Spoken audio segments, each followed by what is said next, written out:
So hello everyone, once again welcome to Medi Corner. आज मैं फिर से एक नया लेक्चर लेके आया हूँ कैरकेरिया कार्प पे, जिसका हमारा मटेरिया मेडी का क्विक रिवीजन सीरीज़ का नया लेक्चर है। ठीक है, बहुत ही अच्छी रेमेडी है, डीप एक्टिंग है। अगर मैं इसके प्रिपरेशन की बात करूँ तो प्रिपरेशन इसका होता है middle layer of oyster shell से। ठीक है, ऑयस्टर शेल, पर्ल ऑयस्टर आपने सुना होगा। ठीक है, इसकी जो मिडल लेयर होती है उसमें उसको एक्सट्रैक्ट करके उसको पोटेंटाइज करके क्या बनती है, रेमेडी बनती है। नेक्स्ट अगर मैं इसके कॉमन नेम की बात करूँ तो वो क्या है, कैल्शियम कार्बोनेट। नेक्स्ट अब हम आ जाते हैं कॉन्स्टिट्यूशन पे। कॉन्स्टिट्यूशन कैलकेरिया कार्प का बहुत ही यूनिक होता है। आप इजीली क्लिनिक्स में इसको आप पहचान सकते हो कैलकेरिया पेशेंट को। ठीक है, जो पहला पॉइंट है वो हमारा है ल्यूकोफ्लेग्मेटिक। इसका मतलब क्या होता है, ऐसा बंदा जो कि प्रोन हो ओबेसिटी गेन करने के लिए। दूसरा फैटी पर्सन। और तीसरा बॉडी में स्वेलिंग्स होती हैं। ठीक है, काफ़ी फ्लैबी स्किन होती है। तो कैलकेरिया का जो बंदा होता है उसके हेयर भी आपको ब्लॉन्ड दिखेंगे, ब्लॉन्ड हेयर, थोड़ा लाइक यूरोपियन टाइप। इसके बाद लाइट कॉम्प्लेक्शन होता है, they are fair in colour, blue eyes, okay, and tendency to obese in youth, that is the thing. Early age में इनको क्या होती है, ओबेसिटी होती है। नेक्स्ट में अगर बात करूँ, इसमें सोरिक कॉन्स्टिट्यूशन है। जो कैलकेरिया कार्प का जो बंदा है इसका कॉन्स्टिट्यूशन सोरिक होता है। ठीक है, सोरिक डोमिनेंट है। क्यों? पहली बात तो जो स्किन होती है वो पेल होती है। ठीक है, वीक होती है, and they are timid. Timid means little bit shy and tired when walking. ठीक है, साइलीशिया में भी है टिमिडिटी, याद रखना। नेक्स्ट मैं बात करूँ डिस्पोजिशन की, इंडिस्पोजिशन है टू ग्रो फैट। ठीक है, they are fat person, corpulent and unwieldy. They don't want to be work, they don't want to do any work, they just want to relax. ठीक है, peaceful life they want to live without doing any efforts. इसके बाद children's की बात करूँ तो childrens में हमारे पास रेड फेस है, फ्लैबी मसल्स है, who sweat easily and take cold readily. ठीक है, ये इंपॉर्टेंट है। इसमें स्वेट जल्दी होता है और कोल्ड भी इजीली कैच करती है, क्योंकि कैलकेरिया का जो पेशेंट है वो चिली होता है। ठीक है, चिली पेशेंट होता है, इसको कोल्ड से बहुत जल्दी प्रॉब्लम होती है। नेक्स्ट मैं बात करूँ इसमें फॉन्टेनेल्स, क्योंकि इसमें बोन की जो ग्रोथ है वो बहुत स्लोली होती है। ठीक है, very slowly they develop and bone soft रह जाती है, just because of proper ossification नहीं होता है।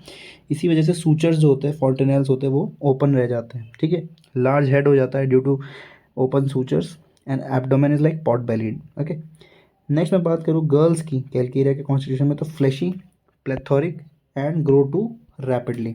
ठीक है, आप समझ ही गए होंगे इसके कॉन्स्टिट्यूशन से।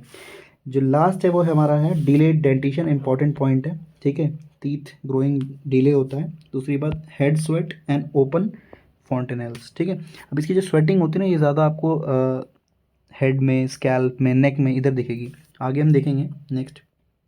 तो अगर मैं आगे चलूँ, जनरल्स की बात करें, अगर हम जनरल सिम्टम्स ऑफ कैलकेरिया, तो यहाँ पे हमारे पास मेंटल जनरल्स में क्या दे रखा है, fears she will lose her reason और that people will observe her mental confusion. ठीक है, इसमें क्या प्रॉब्लम है कि जो कैलकेरिया का बंदा होता है वो थोड़ा स्लो होता है, उसके रिफ्लेक्स स्लो होते हैं, कंफ्यूज स्टेट होती है। ठीक है, तो दे मतलब उनको कॉन्शियस हो जाते हैं, देर कॉन्शियस कि कोई उनकी जो मेंटल कन्फ्यूजन है उसको ऑब्जर्व कर लेगा, so they feel shy, that's why. Okay, physical generals की बात करूँ तो मैं फिजिकल में हमारे पास प्रोफ्यूज पर्सपिरेशन है, स्वेट। स्वेट इसका बहुत कॉमन और इम्पॉर्टेंट है। ठीक है, mostly on back of the head and neck, ये आपको ध्यान रखना है। ये पिलो को वेट कर देते हैं। ठीक है, सोते वक्त। And chest and upper part of the body, ये साइलिशिया का भी सिम्टम है।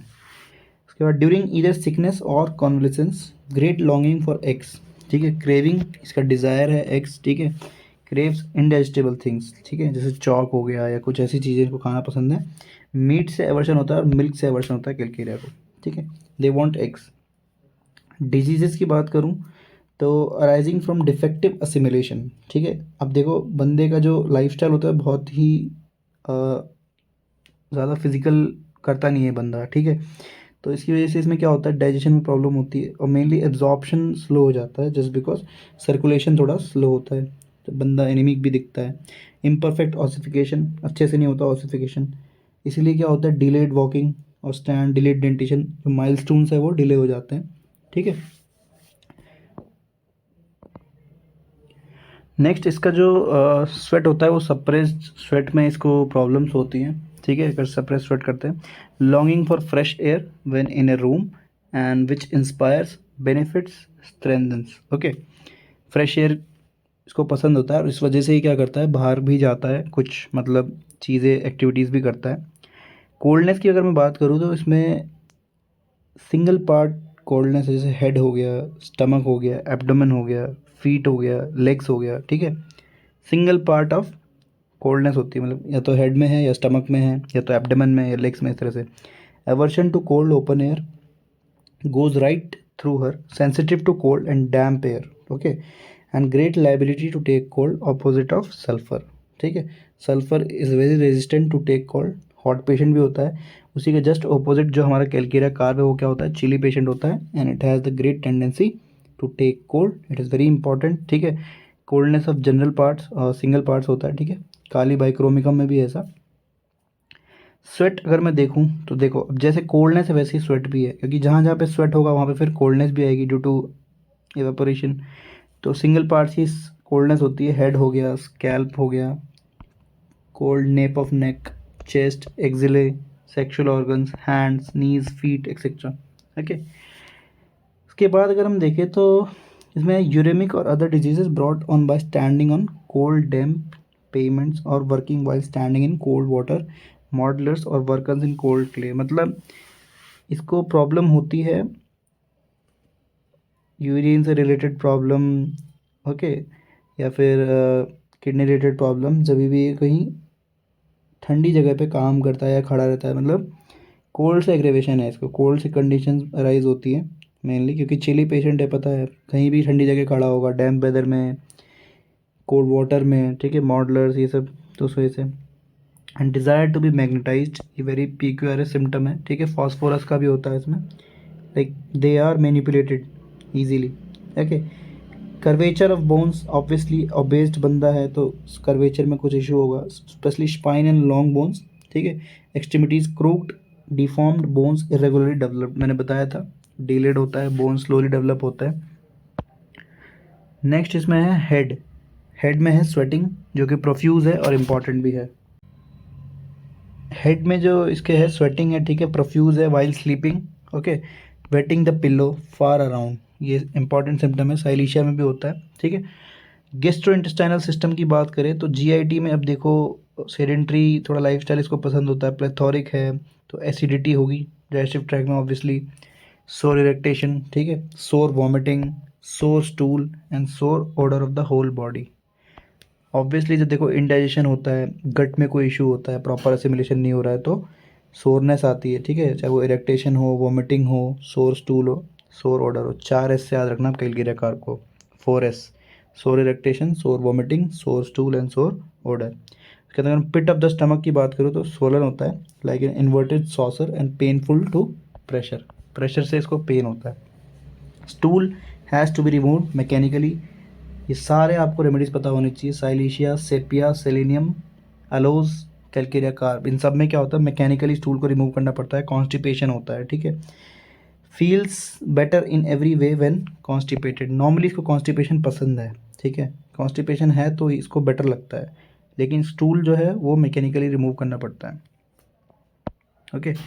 नेक्स्ट अगर फीमेल रिप्रोडक्टिव सिस्टम की बात करें तो menstruation, too early, too profuse, too long lasting, ठीक है, T, वहाँ पे 4S था, sour eructation, sour vomiting, okay, sour stool and sour odour of the whole body. यहाँ पे हमारे पास T है, that is a too early, too profuse and too long lasting menses, ठीक है, with subsequent amenorrhoea and chlorosis, with menses scanty और suppressed, okay. मतलब पहले तो ये सारी कंडीशन है, उसके बाद क्या होता है फिर, एमिनोरिया हो जाता है, एब्सेंस हो जाता है, विद मेंसेस कैंटी और सप्रेस्ड। वुमेन, वुमेन में मेंसेस टू अर्ली आते हैं, बताया था, टू प्रोफ्यूज है, feet habitually cold and damp as if they had on cold damp stockings, continuously cold in bed, ठीक है। The least mental excitement causes profuse return of menstrual flow, okay. थोड़ा सा भी मेंटल एक्साइटमेंट होता है तो उस वजह से क्या होता है, वापस से मेंस्ट्रुअल फ्लो प्रोफ्यूज हो जाता है मेंटल एक्साइटमेंट से। नेक्स्ट अगर मैं बात करूँ यहाँ पे रेस्पिरेटरी सिस्टम की, तो रेस्पिरेटरी में हमारे पास क्या है, lung disease of tall slender rapidly growing youth, upper third of right lung. देखो यहाँ पे लोब्स की बात करिए, लंग में हमने लोब्स पढ़े थे, तो यहाँ पे अपर थर्ड ऑफ राइट लंग, ये इंपॉर्टेंट है, सल्फर में है, आर्स में है, okay, oftener the guide to the constitutional remedy than phosphorus. Okay, painless hoarseness in the morning. Okay, throat में होर्सनेस रहती है, पेनलेस होता है और मॉर्निंग में रहता है एग्रीवेशन। एक्सट्रीमिटीज़ की बात करूँ तो rawness of soles of feet from perspiration. Okay, perspiration की वजह से, स्वेट की वजह से सोल रॉनेस होती है सोल्स में। And blisters and offensive foot sweat, ये आपको ध्यान रखना है। स्वेटिंग की वजह से क्या होता है, ब्लिस्टर्स भी फॉर्म हो जाते हैं, और जो फुट स्वेट है वो ऑफेंसिव होता है, स्मेलिंग होता है। मोडेलिटीज़, कोल्ड एयर, देखो हर जगह आपको कोल्ड तो मिलेगा ही, चिली पेशेंट है, इसको हर जगह कोल्ड से दिक्कत है। वेट वेदर, डैम्प वेदर, कोल्ड वाटर, ठीक है, cold place from washing, cold water bathing, morning during full moon, ठीक है, ये इसके एग्रेवेशंस है। एमुलेशन की बात करें तो dry weather, lying on painful side, bryonia and puls. Complementary इसके बेलेडोना है which is the acute of calcarea, ठीक है, कुछ कैलकेरिया लाइक एक्यूट सिम्टम है तो हम बेलेडोना भी दे सकते हैं। And calcarea acts best before lycopodium, nux vomica, phosphorus and silicea. Okay, and whom does it follow? Nitric acid, pulse, okay, especially if pupils are dilated, sulfuric. And according to Henneman, calcarea must not be used before nitric acid and sulfur may produce unnecessary complications. In general, it may be often repeated. In aged people, it should not be repeated, especially if the first dose benefited. It will usually do harm. ये आपको ध्यान रखना है, ठीक है, important चीज़ है। तो यहाँ पे हमारा ख़त्म होता है कैलकेरिया कार। ओके, अब नेक्स्ट मिलते हैं अगले लेक्चर में, तब तक के लिए थैंक यू।